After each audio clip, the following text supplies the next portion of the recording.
Boom. Oh, boom. Good day to you, and welcome to another episode of The Long Conversation with me, SunnyShadow. Yeah. So, today I have the wonderful Jaden. Sorry, stop. No, let's keep going. My name is Jaden, and my pronoun is he, him. I'm Viv, she, her. And I am they, them, in case you didn't know. And the reason that that's important is because today we are going to be exploring the topic of gender and the exploration of gender outside of the binary. All right, I'm going to hand it over to Viv. She's going to take it from there. Yeah, so I've been thinking how you two are in quite a unique position in a couple of ways. So first is that you've presented in different ways over your lifetime, and yeah, probably people have treated you differently depending on how you're presenting. So I'm curious about that. But also both of you have stepped out a bit of mainstream society, as in living on land, maybe spending more time on your own, more time around people that are like more open and fluid, so you can kind of find your own way and not have to conform so much. And yes, I wanted to explore that. I think it's quite a unique insight.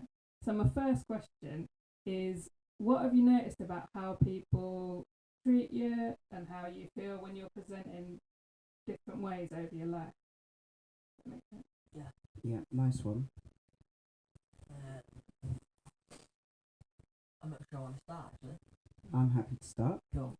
All right, so for me, thank you for the question, Viv. It's a very thought-provoking topic, this whole thing.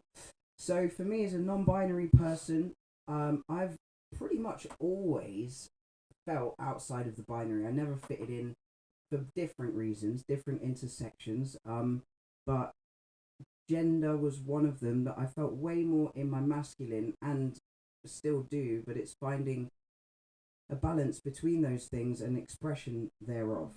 So I sort of decided to really go into that expression and exploration of what, and I really don't like the word non-binary. It's such a binary term for something that is so non-binary, for something that's such a colourful and expansive exploration into the depths of ourselves. And of course it sounds like patriarchal non-binary, we need some more terminology to be able to describe ourselves a bit.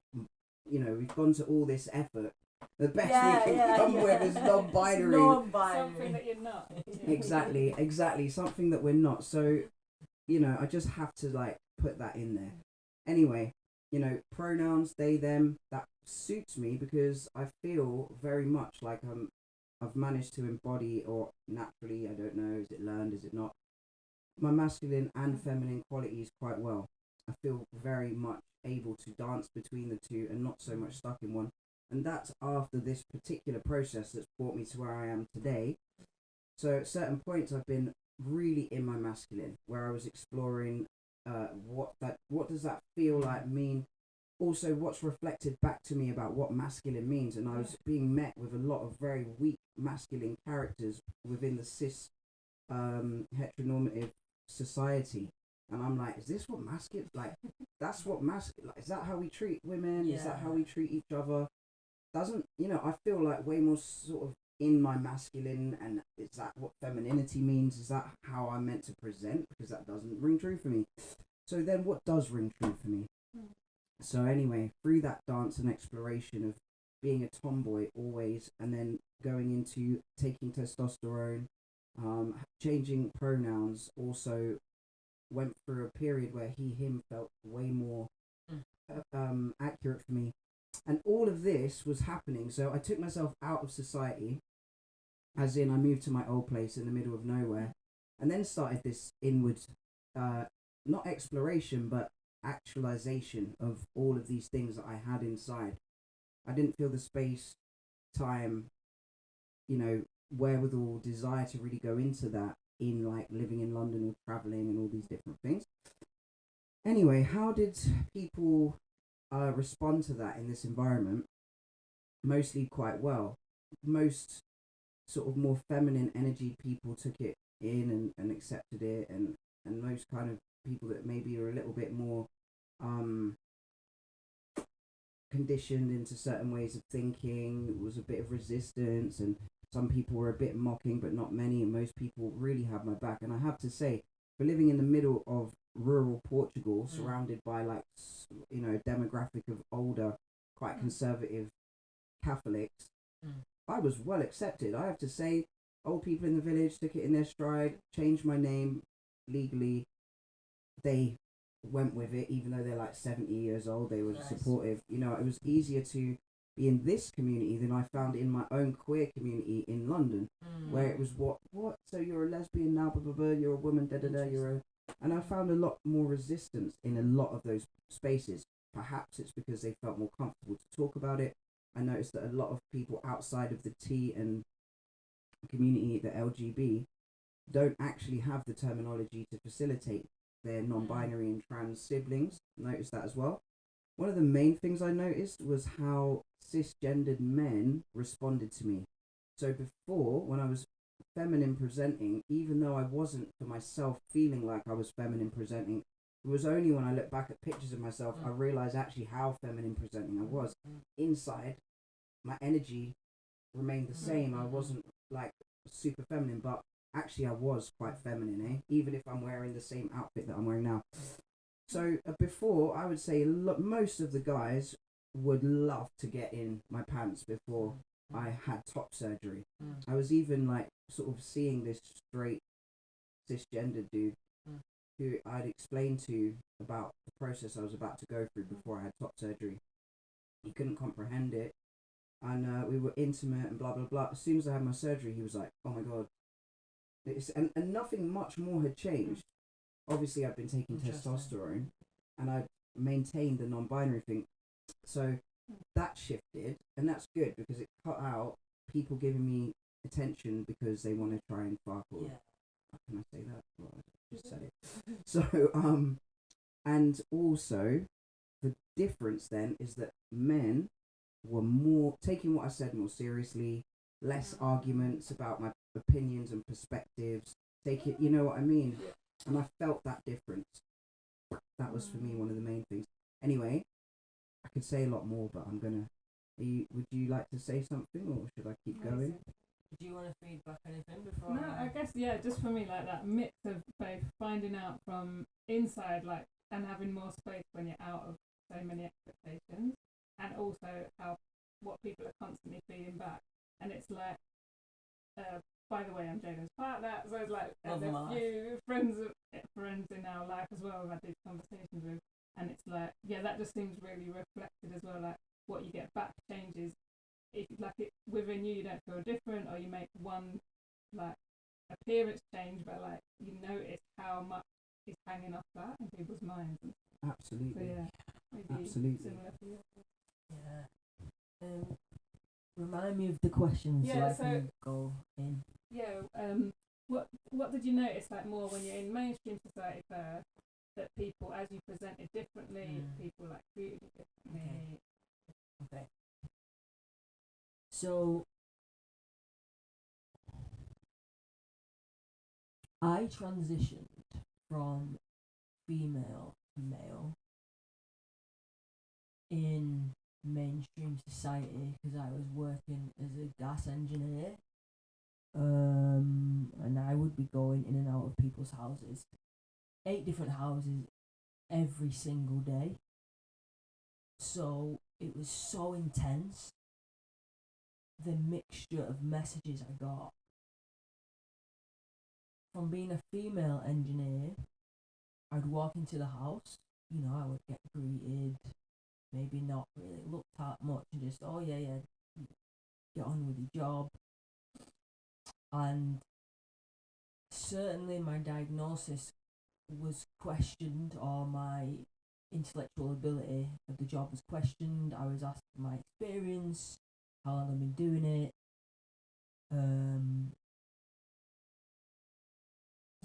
Just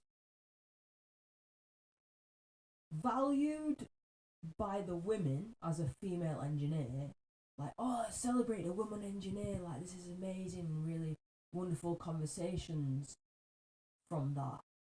But then as I started taking testosterone, I started to pass a little bit as male, And now the houses I went round, I actually repeated every year.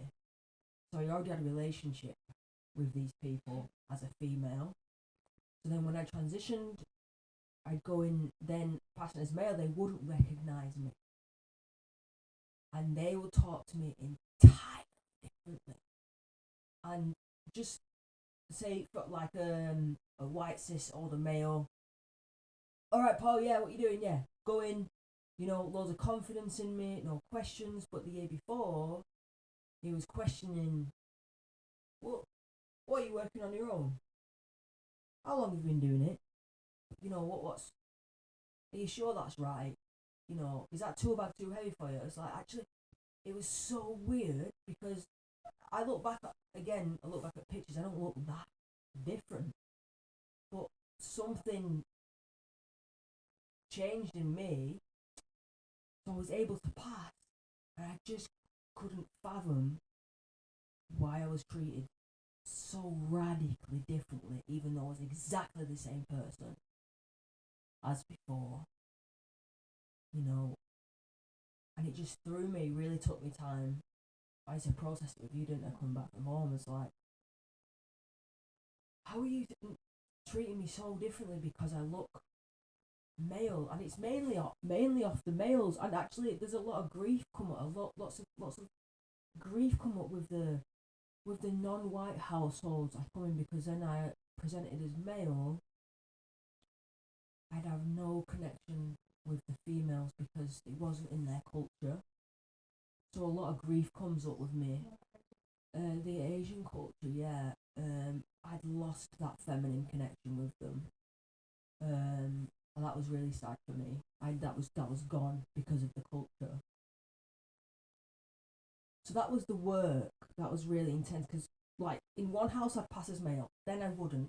Then the kid would call me she, then the dad would go, whoa, that's the guy. I was like, oh, actually, I'm transgender. So it's like 8 times a day I pretty much have to have the same conversations. Yeah. Don't worry about it, I'm transgender. And that's before I've even got to do my job.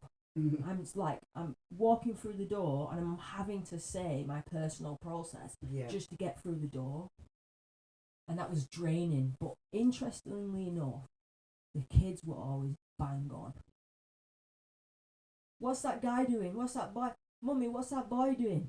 And then mum would go, no, it's not a boy. It's like, actually the kids like perfectly right. The kids read energy so beautifully. So is this like pre-transition? This is like in between transition, where not quite passing as either, probably more femme, but the kids really read the energy well. So that was really refreshing for me. Now if I come back to where I am now, or even if I was in more isolation, I'm not at work, which is where I put myself in isolation if I wasn't at work, because it was safer, it was less draining, less energy zapping to keep constantly saying who I am, why I am who I am, and what my name is, and oh god, you know, I just want to get up and go to work, come home, and like, so I did put myself in isolation a lot, but now I'm choosing more isolation in nature. And I remember having a really deep conversation with you, or a realization. I was just laying in bed and I said, that transness does not exist only when I'm in relation to another. And it was humongous, because half of me was like, oh my god, I've just invalidated myself. Oh my god. It's like, no, it's definitely when I'm in relation, my identity is in play. But when I'm on my own, or safe, but really safe, like knowing that if I showed myself, my feminine self to you, you would withhold my pronoun and respect my identity. But if I let my femininity through in a place where I know they're not going to withhold my pronoun, I won't show my femininity, and I find that really sad. Like at work, in many workplaces where I've worked, if I just go like, soften my voice a little bit, and like all of a sudden my pronoun disappears, everything, how people treat me, disappears in that instant, and it changes to feminine. So I still struggle with that. Like, who will withhold my pronoun if I just kind of let my femininity in a little bit and relax a little bit, you know? Yeah. Can I just quickly ask something before I switch as well? Because also I'm guessing like some people might listen and then go like, if you're so fluid and you can be both and you're like expressing both, how comes you went like, oh, I'm trans male rather than just being I'm whatever, I'm a human or I'm non-binary or you know, and like I know some of that journey. It's like, yeah, but I don't know, just to say a little bit about that. Yeah. So definitely just speaking from my experience, I'm not saying any other trans male feels this way, just to get that clear. But for me, I have quite a potent physical remembering of having a male body. Not visually, but I can feel it.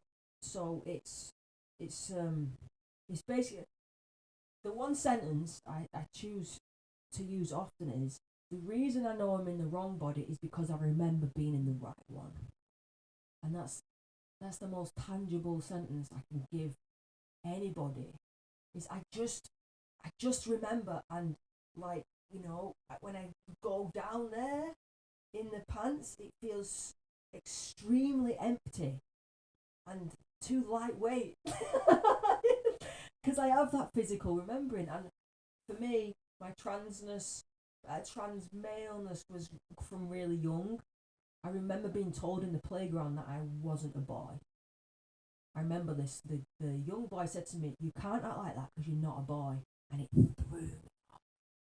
It threw me off. I was like, "What do you mean?" Because I'm like totally identified with the male, and I got told I wasn't. So for me, that's my experience from inside. That's why I use the term trans male, and it also comes with an enormous amount of beautiful femininity, as any cis male has too. Yeah, back to you, Hal. I just wanted to say something. So prefixes, trans and cis, because I see a lot of cisgender people getting offended when you say cisgendered, not you, as we say it, and they think it's a slur and they think it's something. So just to be clear, when we're talking about cis and trans, cis just is a Latin prefix that means the same as, and trans means different than. So basically the same as when you were born and different as when you were born. That's all cis and trans means. Just wanted to say that. And thanks for sharing, Jaden. Yeah. Super cool. Thank you. Just because you've said that as well, like speaking from like a cis woman, something that's interesting for me as well. We've got like a friend of ours whose youngest went through exploring, like actually for quite a few years, when it maybe from like 6 till about 14, they were like their gender was like different from what they got assigned at birth, and then now they've gone back to what they were doing, and they were really clear like trans is beyond gender, just like I don't recognise that the only thing I am is my body. Absolutely. I'm more than that. And so just wanted to say that. And also just a side note with the cis thing, I always think like it come as well because people were like, I'm not willing for like a trans woman to be like, trans women aren't women, that whole rhetoric. So then you need another word. So it's like, for me that I get the resistance to it. Like I just want to say I'm a woman, fine. So not like making people say it. But if you want to distinguish between trans women and women, then have another word. You know what I mean? So that was it. And so yeah, what's come up listening to Jaden, or more about what comes from outside, what is from inside. Yeah, nice. Well, so one thing, I have the same thing where I felt way more of a connection to when I was a kid to boys, as in like one of the boys, you know what I mean? However, when I got to working in a lesbian club, then I was like, I'm one of the boys within this field of spectrum of feminine, or spectrum of types of women, and I really did find my place within that. But there was something still, and that's, you know, this is my experience, where actually for me, I just was super uncomfortable. I had quite big dysmorphia with my body, with my chest, and I thought, you know what, I feel uncomfortable with my chest. I would feel more comfortable with a more masculinized chest, regardless of my anything else, you know what I mean? And I do. So regardless, I love myself enough that I thought, do I want to live this one life feeling like wearing sports bras and like hunching over like this, and like when I'm in an intimate situation not wanting them to touch my body? Now I'm like, touch my chest, you know what I mean? Like, chuck oil on me and you know, exactly. Do you know what I mean? So my confidence has improved so much, and I was already confident, but now I'm just like really good with myself in my all the little things that for me personally weren't good. And but it wasn't so linear to get to that point. It was like going through it. What do I identify as because of the external? It's like you say, my identity when I'm on my own, I'm not really thinking about it. I feel good in my body. Doesn't matter what is that and who is it for, and is it for myself? Because for me at this point, and I used to be like, if someone sheed me when I was around when I had my surgery, I'd be like, oh sorry, I'd be like losing my shit. Do you know what I mean? Just getting really upset and irate. And it was actually where I was at in my process and my journey, is that was just not affirming the parts of myself that needed that in that time. And then I went through a phase of the other side where I was like, just wanted to try out she again. I was like, oh god, this is nice. I've missed this, and it felt good. And now I'm at a point where actually, again, going back to like they them feels the most accurate. But to be honest, I don't mind what pronouns I have at this point, but it hasn't always been like that. You know what I mean? So that's something else that I thought about while you were talking. That's really good. Yeah. Yeah. And also the other thing is that it takes all kinds. So in the spectrum of gender, we've all got all of it. It's just, what have we unlocked? What have we explored? What have we had access to within ourselves? That's why I think, for the most part, most queer people, and then again, most people that are sort of like identifying or have at least explored outside of the gender binary, their operating system's more evolved. You know, that's it. It's just like stepping outside of those tiny little boxes that we've all been given. And okay, you can place yourself in this thing and that thing and this thing and that thing. And don't get me wrong, I think that boxes are good so that we are able to explore and express who we are. Like, am I a pan-romantic? Am I this? Am I that? Am I this? Am I that?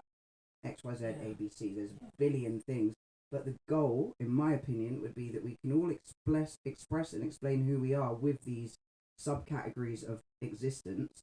And then be like, and anyway, it doesn't really matter, but that is how I feel. And so when we go into intimate relations, okay, well, this best describes me, but it also doesn't describe me, you know, because people aren't taught how to express themselves. And then we have people complaining about, you know, learning new terminologies in school, and that's teaching people to be it's like, that's just so off the mark. Like, you know, anyway, that's another topic. Maybe that's another topic. Yeah, I really want to speak to the pronoun subject. I really resonate with that. When I was transitioning, if someone she'd me, it would literally be so extraordinarily painful, you know, and I've always not liked that. It's something that I'm like, oh, why are you there? Why can't I just let that go? And I still have it now, you know. And it's like, it's because I need nurturing. And you know what it is? I think we're so used to being strong and being taught to be individuals. I'm scared to say, please look after me, society. Please look after me in my precious time where I'm trying to figure out who I am. I'm scared. Every time you don't see me, it hurts me. Please look after me. And I don't feel looked after. You know, it's like I'm asking for safety, comfort from my fellow humans to look after me, to feel belonging. And when I don't get that pronoun, it's like the opposite of everything. And it's so vulnerable in the first place, because I feel like, should I say, I'm just troubling people. I'm like, oh, they're having to work really hard to get my pronoun. And I know